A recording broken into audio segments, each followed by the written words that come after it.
ہر قسم کے روحانی جسمانی مسائل اور وظائف کے لیے پیر اقبال قریشی چینل کو سبسکرائب کریں۔ آج 14 اگست جو ہے 2026 ہے اور 14 اگست 1947 کو یہ پاکستان کی ریاست مملکت مارز وجود میں آئی۔ قیام پاکستان کے لیے کن لوگوں نے قربانیاں دی، کن لوگوں کا اس کی بنیاد میں خون لگا، اور پاکستان بنایا کس نے اور بنایا کس مقصد کے لیے گیا۔ پاکستان کا نعرہ لگایا جاتا تھا تو کیا چیز ذہن میں آتی تھی، اور کن علماء نے اس پاکستان بنانے میں مین کردار ادا کیا۔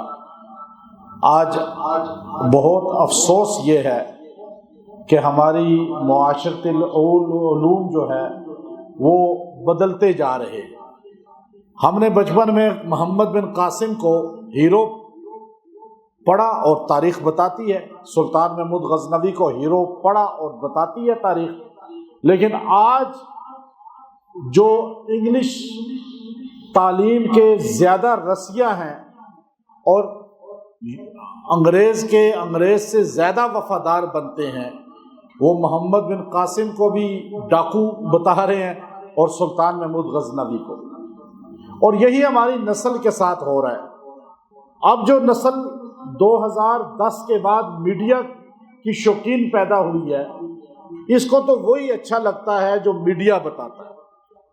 ہمارے میڈیا نے بتایا کہ پاکستان بنانے والے وہ لوگ دکھا رہا ہے میڈیا جو حلیے سے بھی اسلامی نہیں ہے، جن کا کردار بھی اسلام کا نہیں ہے، اور جن کو اسلام سے اتنی زیادہ رغبت شغف بھی نہیں ہے۔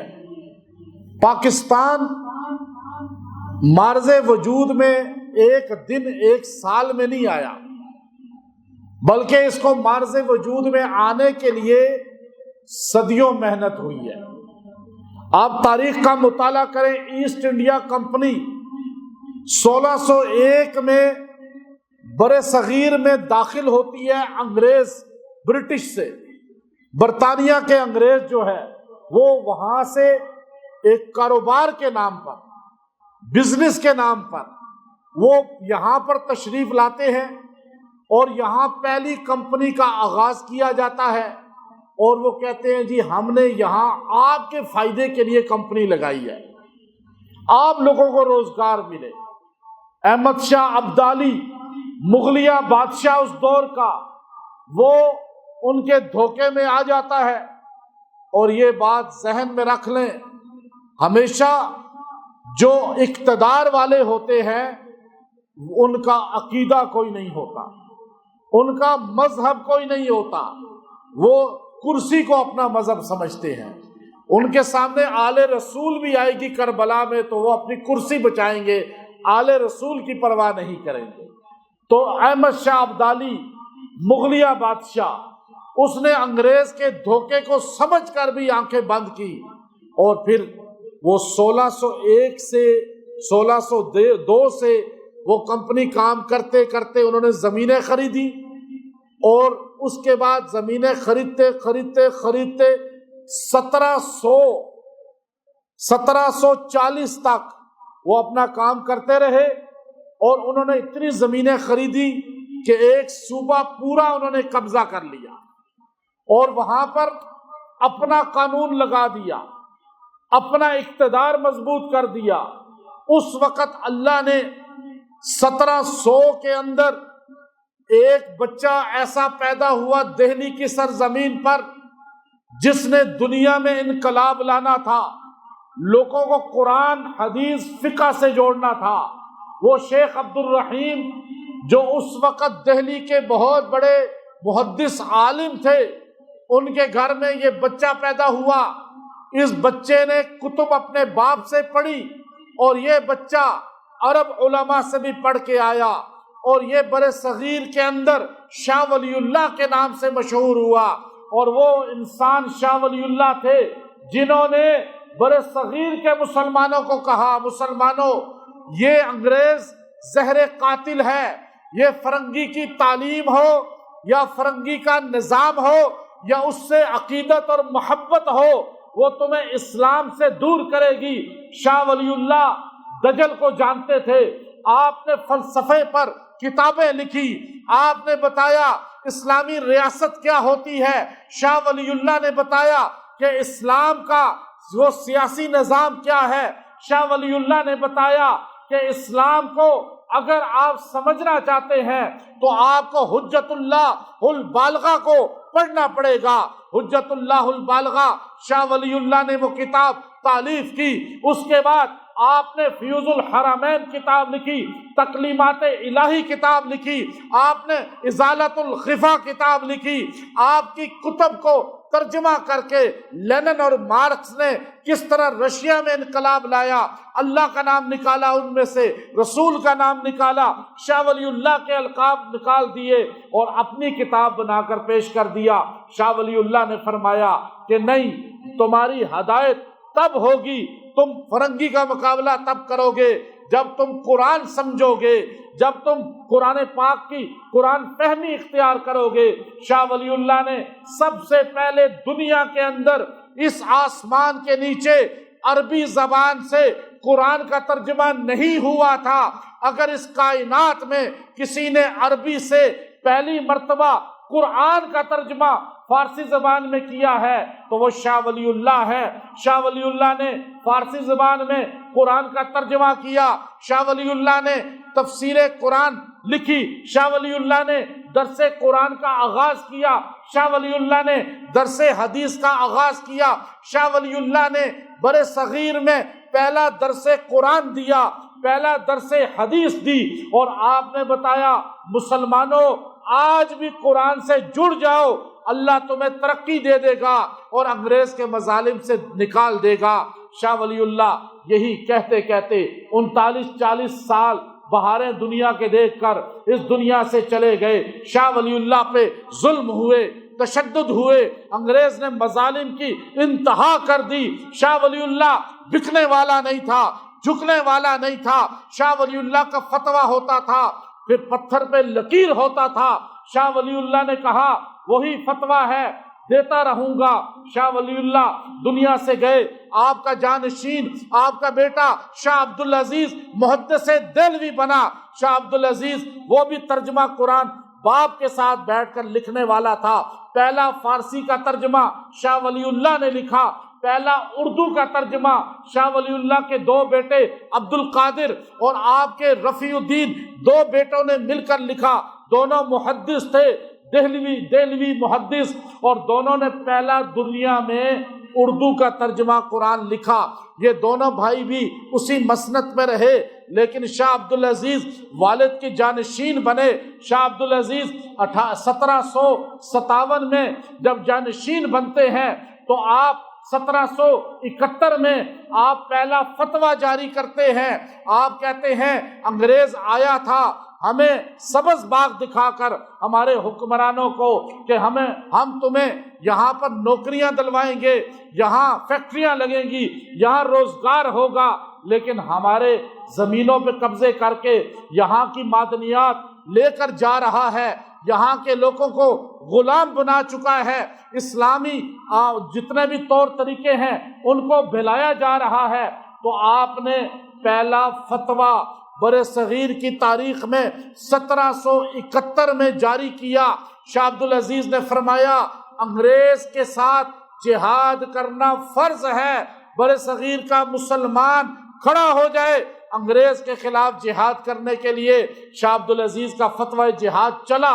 1793 کے اندر 1793 کے اندر جب ایک انگریز کی فوج میں جو سپاہی تھا، حیدر علی اس کا نام تھا، اس کا نوجوان بیٹا 17-18 سال کا نوجوان بیٹا اس سے رہا نہیں گیا، اس نے شاہ عبدالعزیز رحمت اللہ علیہ کا فتویٰ جہاد دیکھا، ابھی اس کی داڑھی سچی نکلی تھی، ابھی اس کی مونچھیں بہت چھوٹی چھوٹی تھیں، ابھی عمر تو اتنی تھی ہی نہیں، لیکن نوجوان تھا۔ اس نے کہا اپنے دوستوں کو ہم یہ انگریز کو نکال کر رہیں گے۔ وہ نوجوان چاہتا ہمارے نوجوانوں کی طرح گیمیں کھیل سکتا تھا، ہمارے نوجوانوں کی طرح کلبوں میں پھر سکتا تھا، ڈانس پارٹیوں میں جا سکتا تھا، گلیوں میں پھر سکتا تھا، لیکن نہیں، اس نے تو اپنا نام قیامت تک زندہ کر دیا۔ اس نے بتا دیا جو جتنا محنت کرے گا دین کے لیے اللہ اسے مر کر بھی زندہ کریں گے۔ آج گلیوں میں بچے بھی جانتے ہیں سلطان ٹیپو کون ہے۔ آج بڑے بڑے محدثین نہیں، بلکہ آج دیوبند کا وہ محدث جسے مولانا مدنی کہا جاتا ہے، انہوں نے کہا کہ میں بڑے دعوے سے کہتا ہوں کہ سلطان ٹیپو اپنے دور کا قطب وقت تھا، قطب وقت تھا۔ فتوحات حیدری، نشان حیدری، یہ کتابیں سلطان ٹیپو کے زمانے کی ہیں۔ اس کتاب میں لکھا ہے، مولانا مدنی نے فرمایا، مولانا حسین احمد مدنی نے فرمایا کہ سلطان ٹیپو اللہ کا ایسا ولی تھا کہ جب سے بالغ ہوا داڑھی پہ استرا نہیں پھیرا تھا۔ یہ تصویریں تو نقلی دکھائی جاتی ہیں، مونچھوں اور کلین داڑھی کٹی ہوئی۔ تو آپ نے فرمایا میسور کی جامع مسجد کا قیام ہوا، سلطان ٹیپو نے کہا پہلی نماز وہ پڑھائے جس کی زندگی میں کوئی نماز قضا نہ ہوئی ہو۔ علماء کا مجمع کثیر، لیکن آگے کوئی نہیں بڑھ سکا۔ کافی دیر کے بعد سلطان نے کہا آج میرا راز فاش ہو رہا ہے، لیکن کوئی ہے نہیں جس سے کبھی زندگی میں نماز قضا نہ ہوئی ہو۔ میں وہ سلطان ہوں جس کی آج تک نماز کوئی قضا نہیں ہوئی۔ پہلی نماز اس نے پڑھائی ہے، سلطان فتح علی ٹیپو۔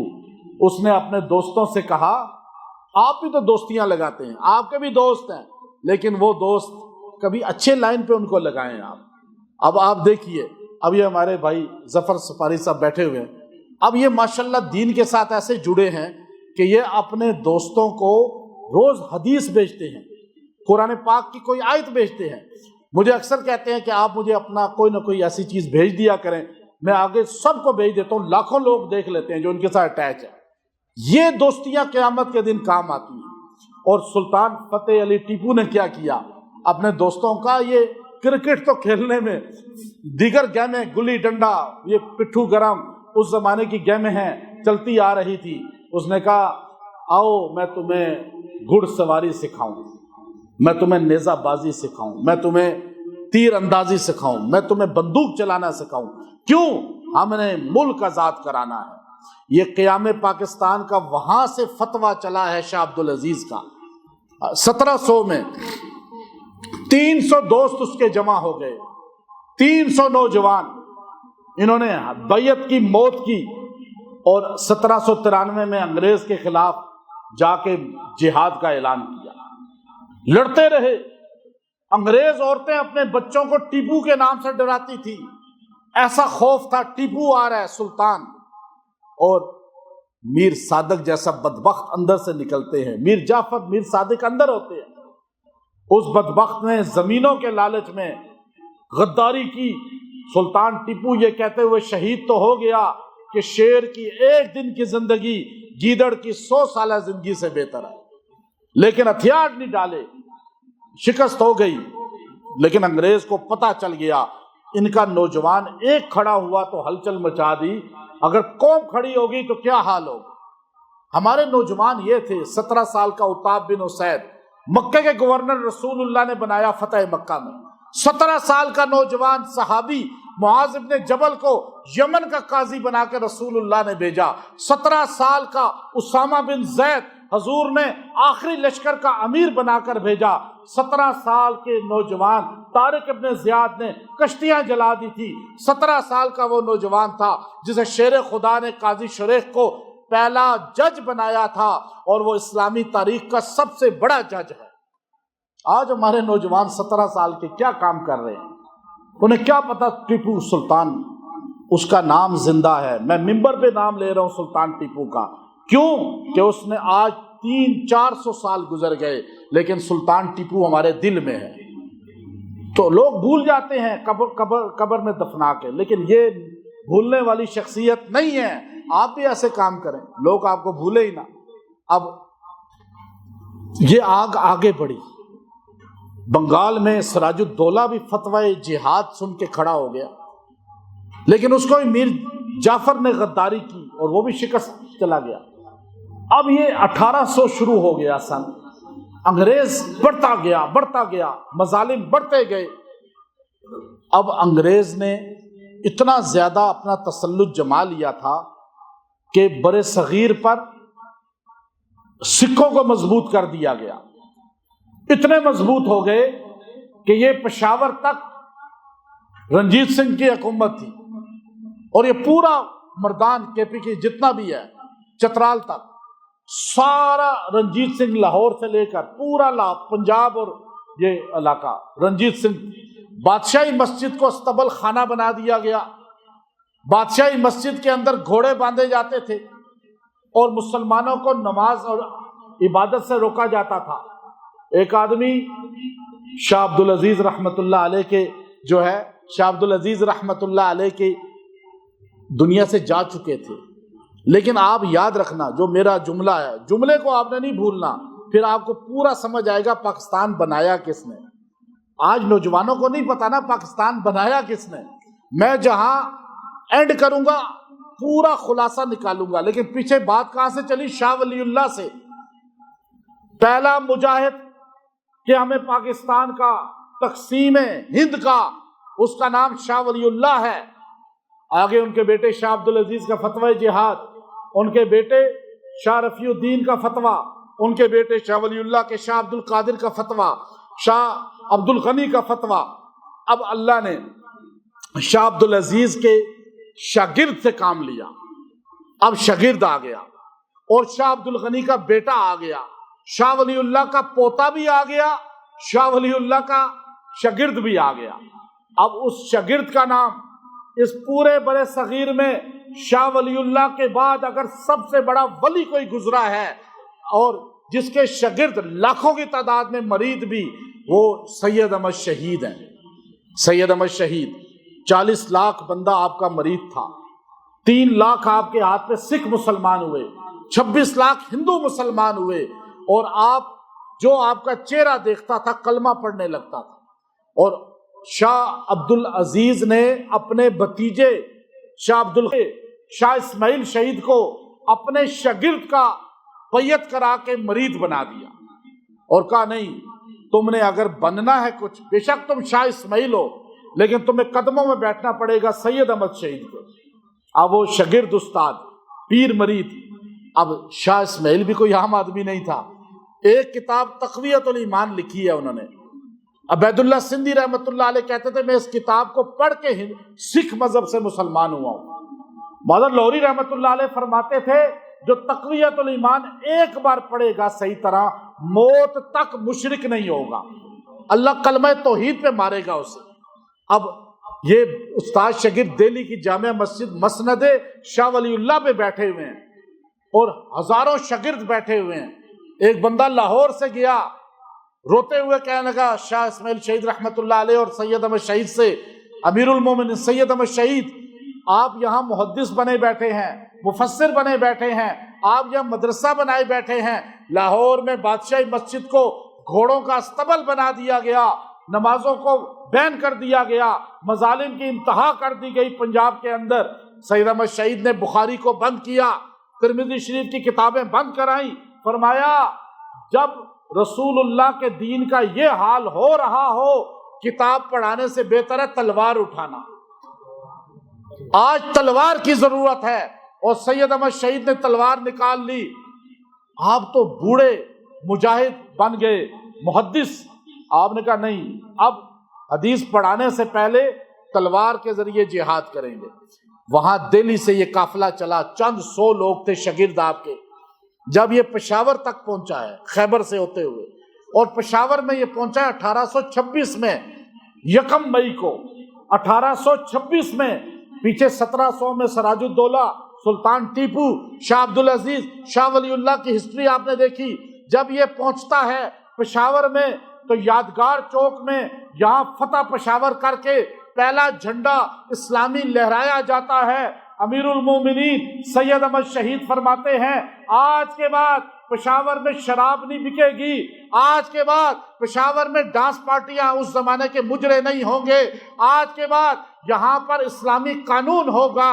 یہ اعلان 1 مئی کو ہوا اور 1826 میں ہوا، اور جب یہ اعلان ہوتا ہے آپ تاریخ کو دیکھیے، جب مفتی محمود صاحب رحمت اللہ علیہ پہلے وزیر اعلیٰ بنتے ہیں، 1 مئی ہوتی ہے، اتوار کا دن ہوتا ہے، اور مفتی محمود صاحب بھی یہی اعلان کرتے ہیں آج کے بعد پشاور اور پورے صوبہ سرحد میں شراب نہیں بکے گی۔ یہی جانشینی کا اظہار اور وہی تاریخ، وہی دن، اور وہاں اعلان ہو رہا ہے، اور اس کے بعد آپ کچھ دن وہاں علماء کو جوڑتے ہیں اور وہاں پر تشکیلیں کرتے ہیں، وہاں سے نکلتے ہیں پبی پہنچتے ہیں، پبی کو فتح کرتے ہیں، آگے بڑھتے ہیں اکوڑا خٹک میں، اکوڑا کو فتح کرتے ہیں، رنجیت سنگھ اپنا قاصد بھیجتا ہے، آپ نے جو فتح کیا آپ کا جو میرے پاس ہے میرے پاس رہنے دیں۔ امیر المومنین نے فرمایا سید احمد شہید نے کہ ہم ملک کے لیے نہیں بلکہ اسلام کے لیے نکلے ہیں، ہم تو بادشاہی مسجد پہنچیں گے، ہم تو یہاں پہنچ کر تمہیں سبق سکھائیں گے۔ پھر آپ یہاں سے گڑھی حبیب اللہ، گڑھی خدا بخش، یہ علاقے فتح کرتے کرتے بالا کوٹ کے مقام پہ پہنچتے ہیں۔ اب یہ سارا مقام طے کرتے کرتے 4 سال سے زیادہ عرصہ مختلف جگہوں پہ آپ کو لگتا جاتا ہے، آپ وہاں پہ بیج بوتے جاتے ہیں توحید و سنت کے، ہندو مسلمان ہوتے جاتے ہیں، سکھ مسلمان ہوتے جاتے ہیں، آپ کہتے ہیں ہمارا مقصود ہی تبلیغ ہے، ہم تو لڑنا نہیں چاہتے، ہم تو انہیں راہ راست پہ لانا چاہتے ہیں۔ آپ ایک ایک شہر کے اندر 2 مہینے 4 مہینے گزارتے ہیں، کلمہ کا اظہار ہوتا جاتا ہے۔ آپ جب بالا کوٹ پہنچتے ہیں 1831 ہو جاتی ہے۔ اب 1831 میں آپ بالا کوٹ میں جہاد کر رہے ہیں اور وہاں غدار اپنے بن گئے، بکتے ہیں ہر زمانے میں، کافروں سے میں خود نپٹ لوں گا، کافروں سے میں خود نپٹ لوں گا، منافقوں سے خدا بچائے، کیونکہ منافق آستین کا سانپ ہے نا، وہ تو آپ کا بن کے آپ کو ڈستا ہے، کافر تو سامنے ہے۔ سید احمد شہید نے لڑا، ڈٹ کے لڑا، شاہ اسماعیل نے ڈٹ کے لڑا، لیکن منافق بک گیا، اپنا میر جعفر بن گیا اور آپ کے لیے سودا ہو گیا۔ رات آپ تہجد میں تھے، رات تہجد میں روتے تھے، دن کو جہاد کرتے تھے، وہ سید احمد شہید۔ آپ سجدے میں تھے، آپ کے دربان نے غداری کی، سکھ کو اندر بھیجا، اس نے سجدے میں آپ کی گردن کو جدا کر دیا اور آپ کا سر یوں جا کے گرا، دھڑ ادھر گرا۔ صبح جب آپ کی تدفین ہوئی ہے، وہاں قبر ہے بالا کوٹ میں، تو آپ کے شاگرد شاہ اسماعیل نے قیادت سنبھالی اور لڑتے رہے، جہاد ہو گیا شروع۔ ایک سکھ کے پیچھے آپ بھاگے، وہ حضور علیہ السلام کو گالیاں دے رہا تھا، آپ نے فرمایا میں تجھے مار کے رہوں گا، تو نے میرے آقا پہ سب کیا ہے۔ جب بھاگے تو آپ نے قسم کھائی کہ میں تجھے مار کے رہوں گا، ایک نے آپ پہ وار کر کے گردن کاٹ دی۔ تاریخ لکھتی ہے چند فرسخ کے قدم تک آپ گردن کے بغیر دوڑ کر اس پہ حملہ آور ہوئے ہیں اور اس کو قتل کر کے آپ کا دھڑ زمین پہ گرا ہے۔ اس لیے شاہ اسماعیل کا سر ایک جگہ دفن ہے، دھڑ دوسری جگہ دفن ہے۔ سید احمد شہید دونوں کی قبریں وہاں آپ کو ملیں گی۔ اب اس قافلے میں کچھ لوگ بچ گئے تھے، اب امیر المومنین شہید ہو گئے، اپنوں کی غداری سے شکست ہو گئی، تو یہاں سے کون بچا؟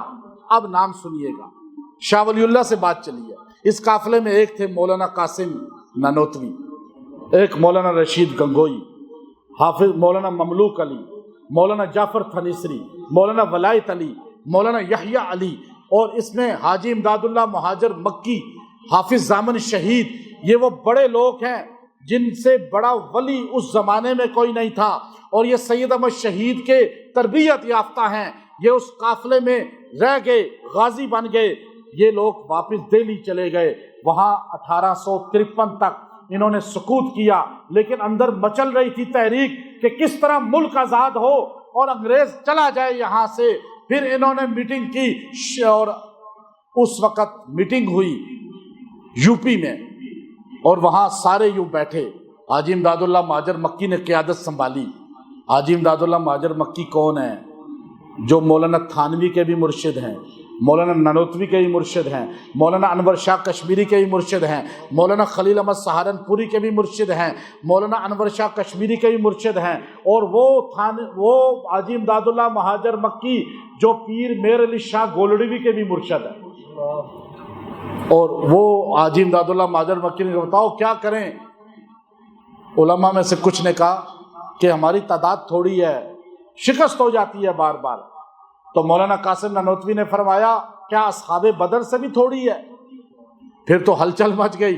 کہا جی جہاد کا اعلان کرو. جنگ آزادی 1857 کی جو لڑی گئی ہے، آپ ہسٹری اٹھا کر دیکھیں، مسٹر ٹامسن کی، انگریز مورخ کی، آپ کوئی بھی ہسٹری اٹھائیں، چاہے وہ ہندو لکھ رہا ہو، سکھ لکھ رہا ہو، عیسائی لکھ رہا ہو، مسلمان لکھ رہا ہو، 1857 کی جنگ آزادی، 1831 کی جنگ آزادی، اس سے پہلے 1770 کی، 1793 کی، یہ ساری جنگ آزادی علماء نے لڑی ہے. علماء کون؟ جو شاہ ولی اللہ کے تھے. اب یہ شاہ ولی اللہ کا آگے سلسلہ چلا ہے. شاہ ولی اللہ کے نواسے شاہ اسحاق اس میں شامل ہیں. آپ کے تو 1857 میں علماء نے کہا تلواریں بندوقیں نکالو. شاملی پہ حاجی امداد اللہ مہاجر مکی، پٹنہ پر، دیگر 3 جگہ پہ لڑائی ہوئی. اب یہ لڑائی چلتی رہی، انگریز پہ یکبارگی حملہ ہوا، لیکن دنیا دار سیاست دان یہ نہیں ساتھ تھے، وہ بک جاتے تھے.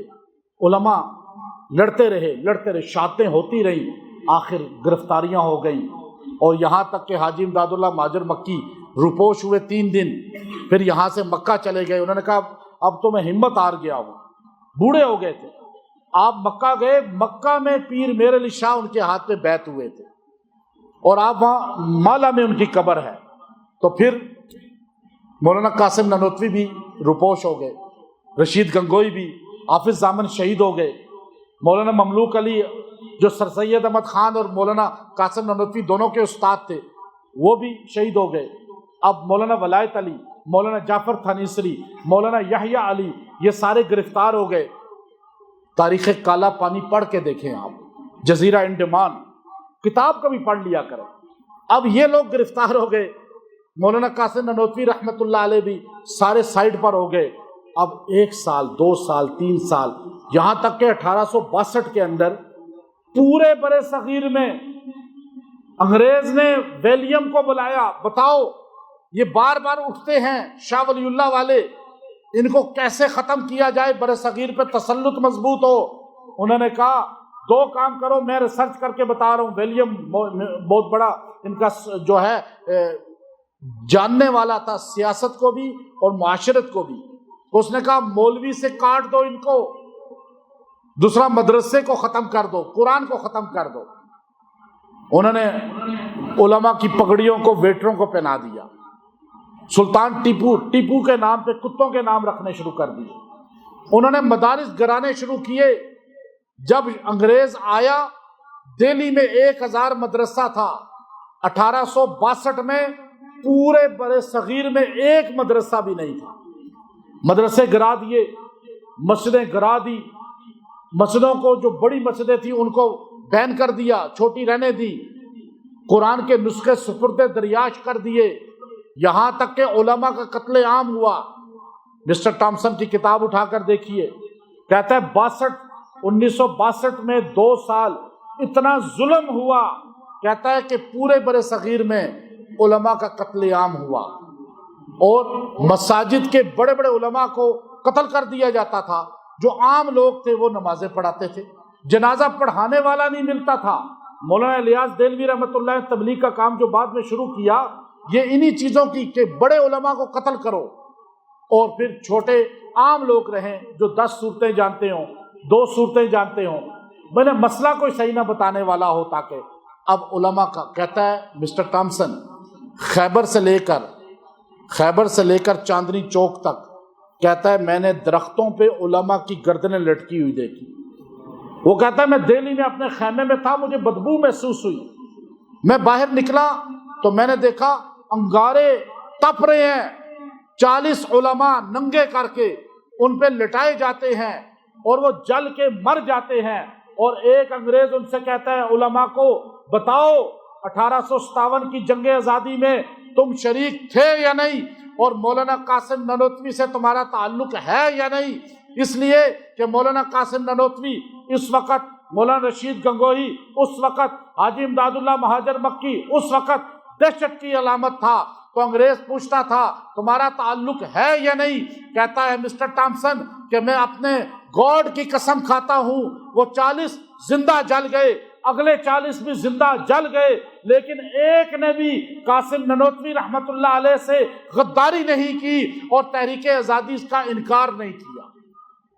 اب علماء قتل ہو رہے ہیں، خنزیر کی چمڑیوں کے اندر بند کر کے انہیں دریائے راوی میں پھینکا گیا، کئی 100 علماء کو منجنیکوں کے آگے باندھ کر دریائے بادشاہی مسجد کے صحن نیچے سیڑھیوں کے ساتھ دریائے راوی چلتا تھا، اوپر سے منجنیک کے آگے باندھ کر گولے کو اڑایا گیا اور ان کے ٹکڑے فضا میں بکھر گئے۔ اب یہ علماء تھے جن کے اس وقت سرخیل حاجی امداد اللہ مہاجر مکی تھے، مولانا قاسم نانوتوی تھے۔ جب برِ صغیر میں انگریز نے ظلم کی انتہا کر دی، مدارس ختم ہو گئے، تو پھر وہ مولانا قاسم نانوتوی رحمت اللہ علیہ نے ایک درخت کے نیچے، بلڈنگ تو تھی نہیں، پیسہ تھا نہیں، ایک درخت کے نیچے مدرسے کی بنیاد رکھی، اور اس مدرسہ یوپی میں تھا، دیوبند کے مقام پر۔ مدرسے کا نام کچھ نہیں تھا، بس ایک استاد تھا، ایک شاگرد تھا۔ استاد کا نام بھی محمود تھا، شاگرد کا نام بھی محمود تھا، پڑھنے والا بھی محمود، پڑھانے والا بھی محمود۔ اب درخت ہے، اب اس درخت کے نیچے بیٹھ کر مولانا قاسم نانوتوی رحمت اللہ نے بنیاد رکھی۔ یہ مدرسے میں پہلا پڑھنے والا شیخ الہند محمود الحسن بنا، جس کے 40,000 شاگرد تھے۔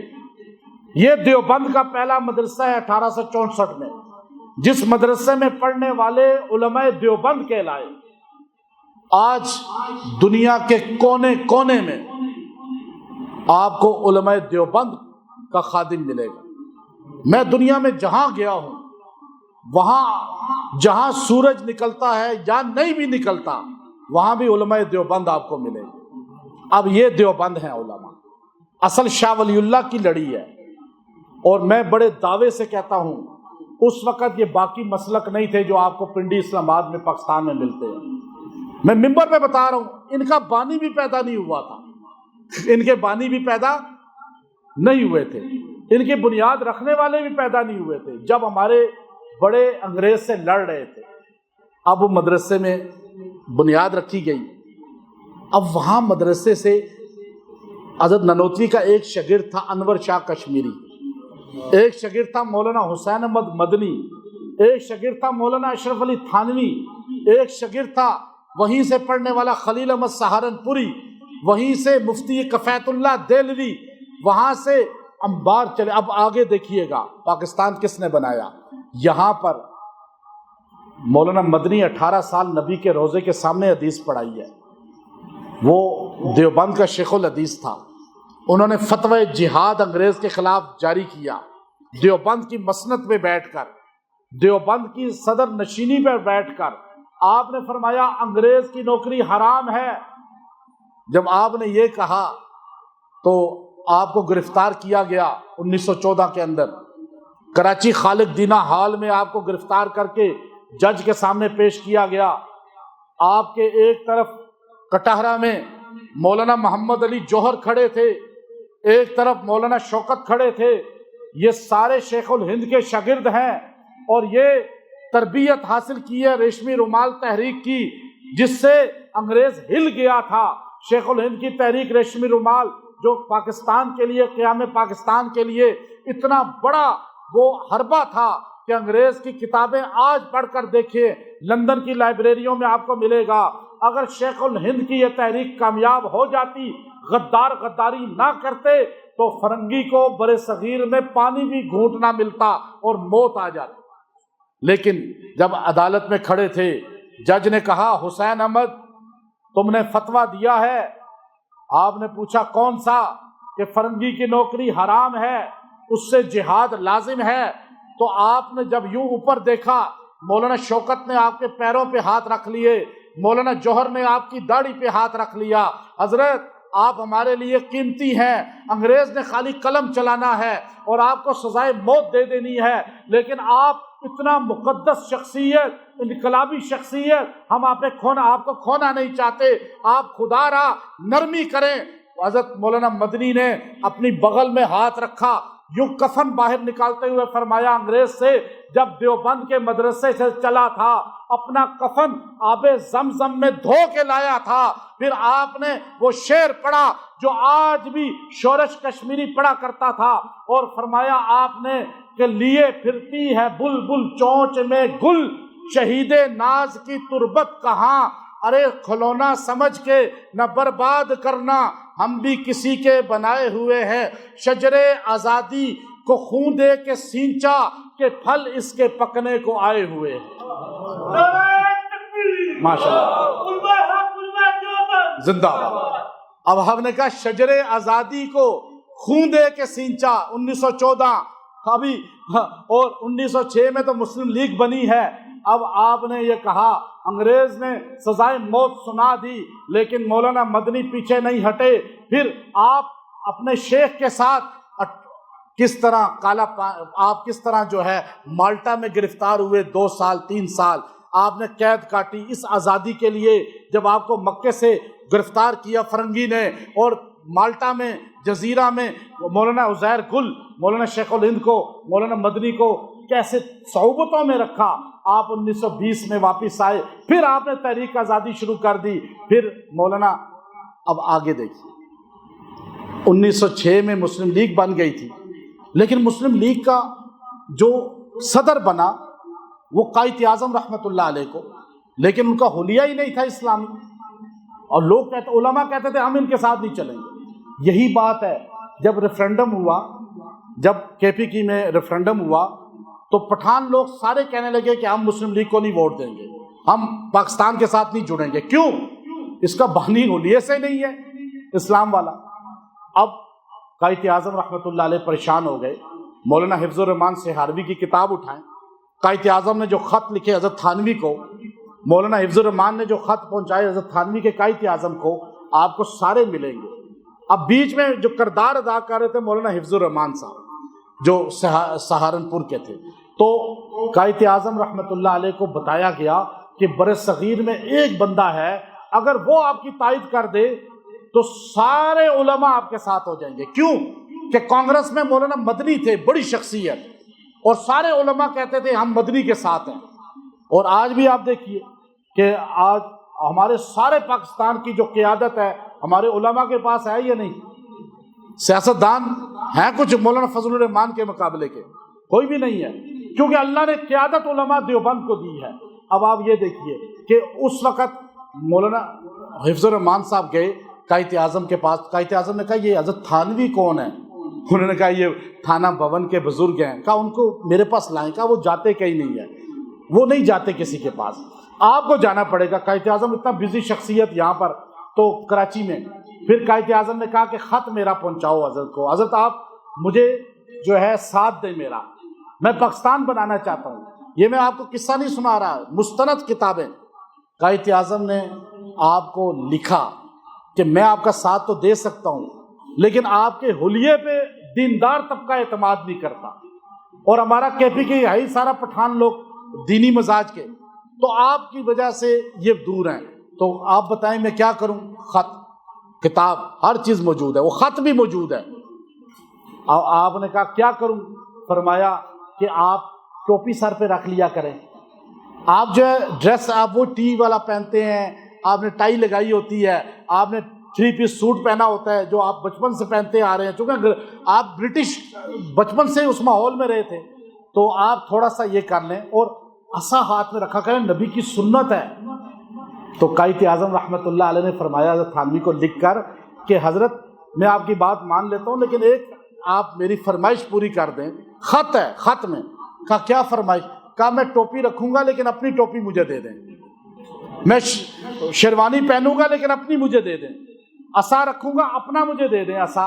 حضرت تھانوی نے اپنا عصا، اپنی ٹوپی، اپنی شیروانی قائد اعظم رحمۃ اللہ علیہ کو عطا فرمائی۔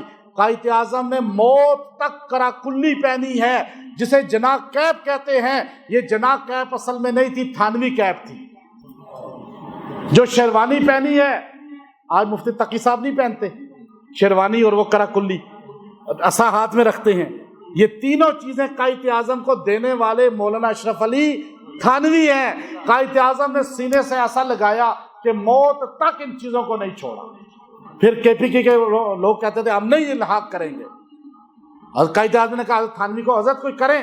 حضرت نے مولانا شبیر عثمانی کو بھیجا۔ مولانا شبیر عثمانی ایک ہاتھ میں تلوار، دوسرے ہاتھ میں قرآن لے کر ایک ایک علاقے میں بنو اور پھر اس کے بعد مالا کنڈ، پھر چترال تک گئے۔ آپ نے فرمایا لوگو یہ قرآن ہے، یہ تلوار ہے، جہاد امت کی ضرورت ہے، قرآن پہ عمل ہماری دنیا اور آخرت کی نجات کا ذریعہ ہے۔ اگر قرآن کی زندگی چاہتے ہو تو مسلم لیگ کا ساتھ دو، اس لیے کہ پاکستان ہوگا تو قرآن زندہ ہوگا۔ یہ تقریریں جگہ جگہ کی ہیں۔ اسی لیے جب قائد اعظم رحمۃ اللہ علیہ نے 1947 میں کراچی میں جب پاکستان کا پرچم لہرایا پہلا، تو تلاوت پہلی کروائی مولانا شبیر عثمانی سے، اور دعا بھی کرائی مولانا شبیر عثمانی سے، ریڈیو پہ چلا۔ قائد اعظم کے لیاقت علی خان بیٹھے ہوئے تھے، قائد اعظم کے ساتھ بڑے بڑے لوگ بیٹھے ہوئے تھے۔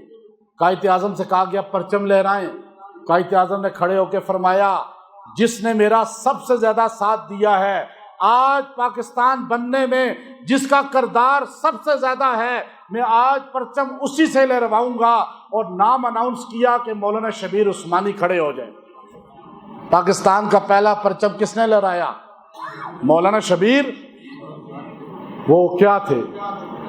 دیوبند کے شیخ الحدیث تھے، مولانا تھانوی کے شاگرد تھے۔ اگر پاکستان علماء دیوبند نے نہیں بنایا تو پرچم پھر قائد اعظم نے کیوں لہروایا؟ پھر بنگال کے اندر قائد اعظم نے اناؤنس کیا، بنگال کے اندر وہاں پاکستان کا پرچم مولانا تھانوی کا بھانجا مولانا ظفر احمد عثمانی شیخ الحدیث لہرائیں گے۔ آپ تاریخ پڑھیں نا، ہے یہ بات یا نہیں؟ پھر بھی آپ کہتے ہیں علماء دیوبند پاکستان کے مخالف تھے۔ آگے چلیں اور آگے لے جاتا ہوں۔ اے ڈی سی عدنان اپنی روادات میں لکھتا ہے جب زیارت کے مقام پہ قائد اعظم رحمۃ اللہ علیہ کا انتقال ہونے لگا تو آپ کی طبیعت ناساز ہوئی۔ آپ نے کہا اے ڈی سی ادھر آؤ، مولانا شبیر عثمانی کو کہہ دو کہ کراچی میں رہیں، کہیں نہ جائیں، سفر نہ کریں، میری صحت ٹھیک نہیں ہے، میں اگر مر گیا تو میرا جنازہ مولانا شبیر عثمانی پڑھائیں گے۔ آپ بتائیں قائد اعظم پہلے کیا مسلک رکھتے تھے؟ مجھے کوئی غرض نہیں ہے۔ آپ تبلیغ میں جانے سے پہلے کیا تھے؟ مجھے غرض ہے کوئی؟ آپ تبلیغ میں جا کے کیا بن گئے میں تو یہ دیکھوں گا نا۔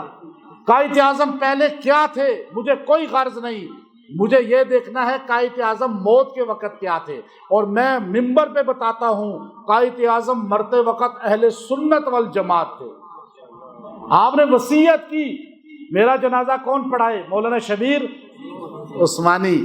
قائد اعظم کا انتقال ہوا، سارے بھرا تھا جنازہ کا۔ اب سارے مسلک تھے یا نہیں؟ لیکن جنازہ کس نے پڑھایا؟ آپ ہو سکتا ہے مسلک آپ کا کچھ ہو، جنازہ کوئی پڑھائے، ہو سکتا ہے۔ اب بتائیں قائد اعظم علماء دیوبند سے جڑ چکے تھے، کرا کلی نہیں چھوڑی، شیروانی نہیں چھوڑی۔ اب قائد اعظم کا انتقال ہو گیا، چلو اب بات یہاں بھی ختم نہیں کرنی۔ پاکستان بنایا کس نے؟ قائد اعظم کی ایک بہن تھی نا، کیا نام تھا اس کا؟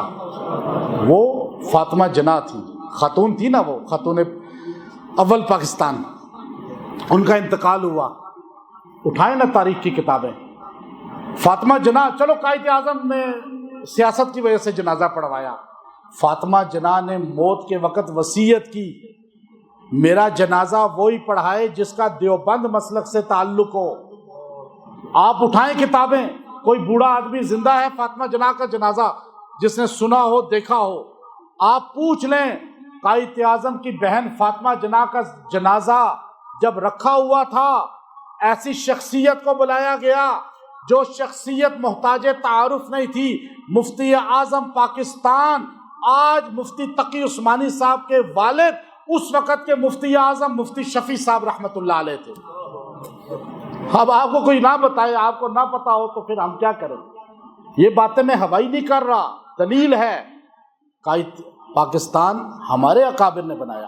آپ 1965 کی لڑائی دیکھ لیں، جب ہم یکجا ہوتے ہیں ہماری طاقت کیا ہوتی ہے۔ 1965 میں انڈیا والوں نے کہا کہ ہم لاہور جا کے ناشتہ کریں گے قبضہ کر کے۔ اس وقت ایوب خان ریڈیو پہ آتا ہے اور 2 منٹ کا خطاب کرتا ہے، الفاظ اس کے پورے ادا نہیں ہوتے، آواز تھرا رہی ہوتی ہے، لیکن وہ ایک بات کہتا ہے، لا الہ الا اللہ محمد الرسول اللہ۔ مسلمانوں، آج تمہاری ہمیں ضرورت ہے اس ملک کے لیے، فوج کے ساتھ پوری قوم کھڑی ہو جاتی ہے۔ اس وقت جب وہ ٹینک لے کر آتے ہیں، عام دیہاتی بندہ بم باندھ کے ٹینکوں کے اندر گھستا ہے یا نہیں گھستا؟ ٹینکوں کو اڑاتا ہے یا نہیں اڑاتا؟ آج اللہ تعالیٰ نے جیسی ہمیں ملک دیا ایسے نہیں دیا۔